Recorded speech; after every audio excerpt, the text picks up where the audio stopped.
Second District Court is now in session. The Honorable Judge. Sabrina Johnson presiding. Good morning, everyone. Please be seated.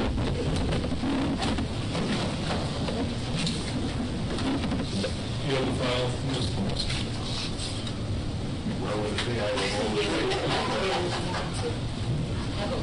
Actually, as they're coming, do you constitute your approach? I think I'm finished. Your Honor, I indicated to the court that there was a request for us to have a conference in chambers relating to potential standaway issues, but the prosecutor is now indicating that he wishes to proceed. I think that we have to discuss the discovery issues that I've raised last Friday that came as a result of our meeting last week with the prosecutor reviewing the discovery that he did in. So you want to have a discussion in chambers first, or right now? I think we need a ruling from the court. All right. As soon as we get the since I want to officially call the case. All right. So we're going to see it.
want to select the person who will be in the hearing system.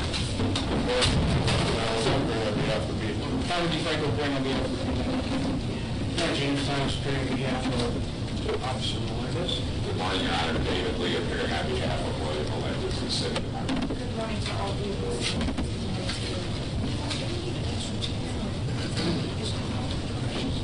All right, now, so this is a date and time scheduled for a preliminary examination. It's my understanding that there's some issues that need to be placed on the record.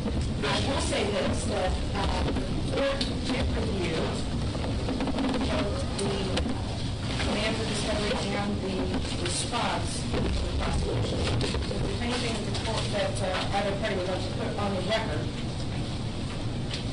that is not in this motion, or if you'd like to argue something that might assist the court in making its decision, I'll be happy to hear it. But the court did On Friday, we filed a motion for discovery. It was essentially a demand for discovery, which was necessitated as a result of a review of materials that have been provided by the prosecution in this case, and discussions that we had with both prosecutors on Tuesday last week. In an attempt to try and resolve the matter, I reached out to Mr. Dennison on Thursday. He was not in on Thursday. I could be mistaken, I might have been Wednesday, but in any event, I filed a motion on Friday because I think that there are materials that are necessary for us to proceed in a preliminary examination. When I spoke to Mr. Dennison last week, we indicated that we had issues, that we thought that there were materials that he had that he had not disclosed to us as a result of his investigative process. Those materials essentially boil down to the witness's statement to the prosecutor's investigative subpoena process, which are governed by statute. And there were approximately, there were more than 10 police officers who had given statements to the prosecutor under oath pursuant to a procedure that is allowed by statute, and a procedure which I acknowledge really shields those materials from me until I make a demand after the arraignment in circuit court. And then at that time, that demand has to be made in a timely fashion. I recognize that we are before circuit court, but it is my understanding that there were materials that were generated in that process that were favorable to Mr. Melendez, and which I believe constitute Brady material. The prosecution graciously gave me one transcript of an officer, Zelensky, which was, in fact, very favorable. But in order for me to have what I believe to be a due process hearing, and I do believe that even though there is no constitutional right to a preliminary examination, that there are constitutional rights allowed in a hearing such as this. And that is that I have to have the right or the ability to confront cross-examined witnesses. I have the right to present testimony in a preliminary examination, and I would be able to do that if I had those materials.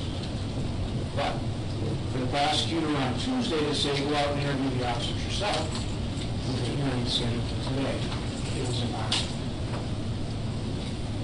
And not necessary in a situation where these transcripts are going to just sit there and do nothing until after the case is over. So I'm asking you to take a look at the due process rights of this defendant as it relates to those items, and make a ruling that whatever material that is in those investigative subpoenas, and actually they're like depositions under oath, that they be provided to us if they constitute materials that tend to exculpate Officer Melendez. This is a case where a sworn police officer is charged with using excessive force. There is a qualified immunity here and a defense to excessive force in a situation where it is justified. We intended to have a full hearing on this. The prosecution rejects. They will not go forward. They would rather hold on to the information as favorable on that evidence. So we ask for a ruling on that. In addition, there are medical records that we've been made aware of from the prosecution relating to Mr. Dent, who is the complainant in this case. As the court is aware, Mr. Dent was engaged in a traffic arrest. At the time that he was arrested, we believe that there were 2 warrants outstanding for his arrest. We do not have those. They have not been provided to us. We believe that at the time of his arrest, he was under the influence of drugs, and that there are medical records which confirm that at Garden City Hospital, which we have not been able to have, and that there were psychiatric records that were presented, and that those psychiatric records call into question his ability to recall, his mental processes, and whether or not he's clear of thought.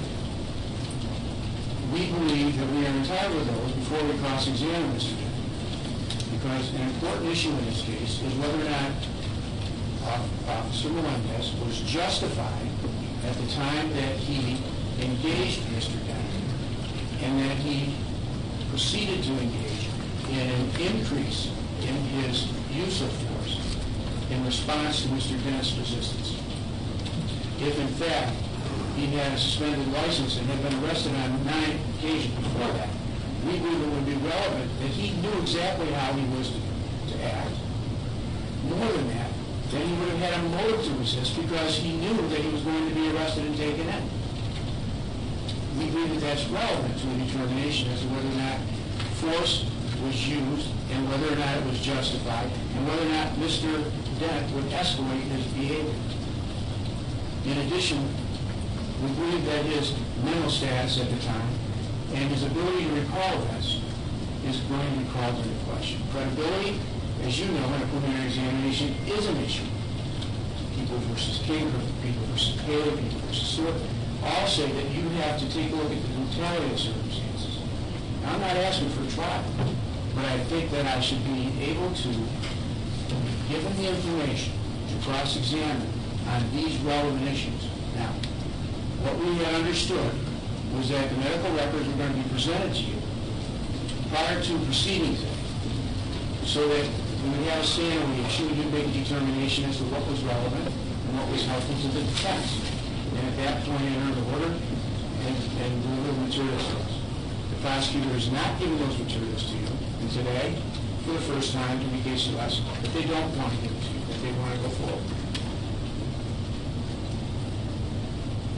So, we're asking for a hearing that complies with due process. We're asking for the court to review the materials in chambers, make a determination as to the medical records, which they have, and I believe that they have the psychiatric records. I'm not sure if they have all of them, but they are aware of the psychiatric records.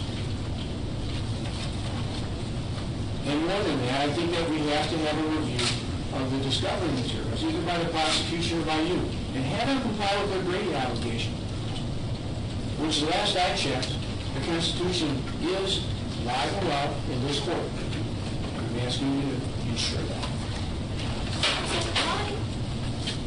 I'm just hearing about this discovery issue. Based on your filing. On Friday? Yes, on Friday. We met on Tuesday. We had been given a volume of materials, and those materials we digested. We determined that there were hospital records that the prosecutor had. We met with the prosecutor on Tuesday in an effort to resolve the issue. They agreed that they were going to provide the materials, at least as the medical records, before we had the hearing. That hasn't happened. I know it's up to the representations that have been made, but I'm not going to deal with them. We did meet last Tuesday and discussed discovery issues. As it relates to the medical records from Garden City Hospital, they were fully aware that they existed. We were fully aware of the contents that were, they characterized as Brady, which I'm not sure I would accept that characterization. That the urine test of Mr. Dent in the hospital yielded results that were indicated presence of cocaine and the presence of opium. I also indicated to them that and provided them with a copy of the report report that Mr. Dent's blood was presented to the Michigan State Police Forensic Lab, and he tested negative for both of those items. They were also informed that after discussion with the chief medical examiner in Wayne County, that there are many circumstances under which Mr. Dent's urine could test in such a way and him not be under the influence. So a lot of the record's clear on that. We can litigate all of that. We did discuss whether or not I would make them jump through all the hoops necessary for a court's determination to understand a letter. And I said no, but if you wanted to review them and turn them over, I would be willing to stop them from having to file a brief for the affidavits and all of that. We did have that discussion. But things changed. And how they changed is counsel asked me for an adjournment of this preliminary examination. And I indicated I wanted to go forward. And just because I neglected to put it in the motion response, the Michigan Supreme Court last year amended 6110B2 to allow me to present the complaint at my reside. The response to my saying no to the adjournment was the filing that you got, which is a demand for the kitchen sink. People versus Court speaks to the circumstances under which I have to give up investigative subpoena. The law is clear. They are not entitled to. Out of an abundance of caution, I gave them the transcript of the only other person who was there at the time of the events. It was public.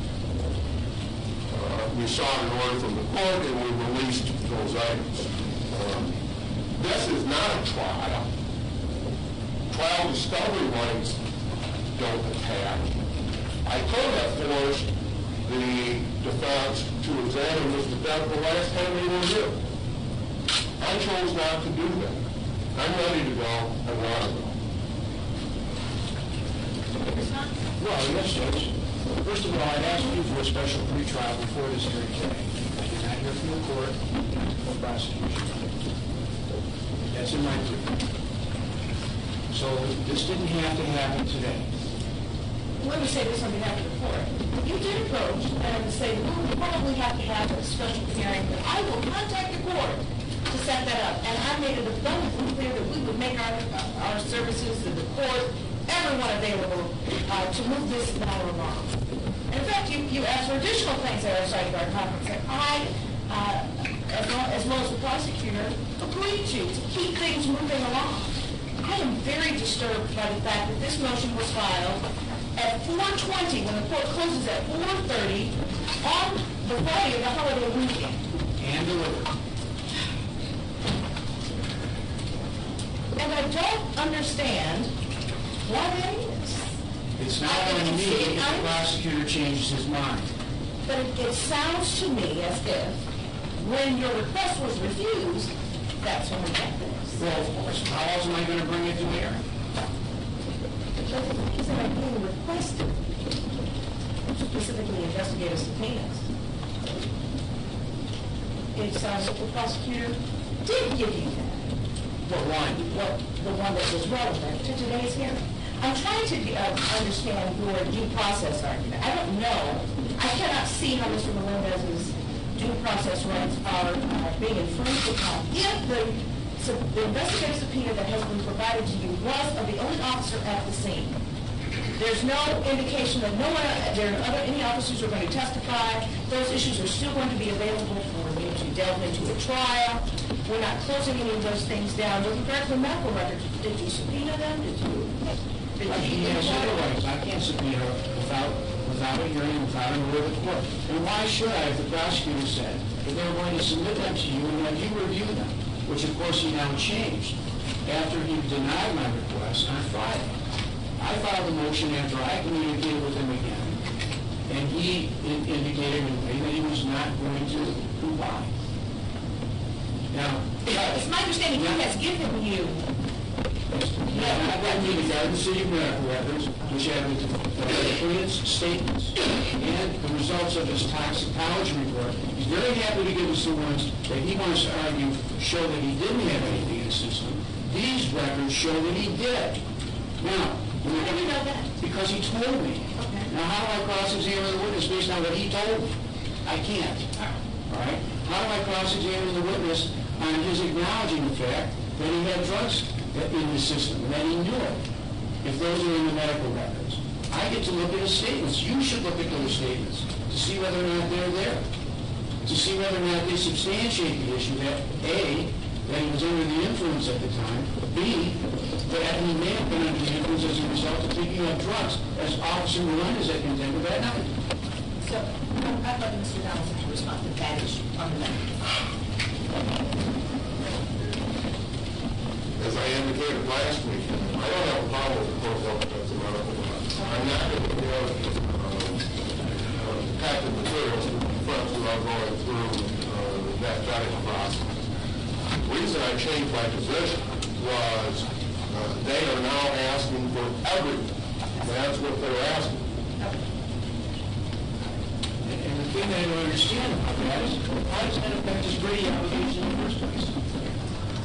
If he has a Brady obligation, says he has, but he's going to give it to you. Now we got a final motion, and I ask for other things that he doesn't like, but now he says he's abrogated of his Brady obligation. It makes no sense to me. I think he's saying he's complied. Legally, he's complied. Is that correct, Mr. Donaldson? Yes. What about the record? What about the change? All right.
like a little fall or something.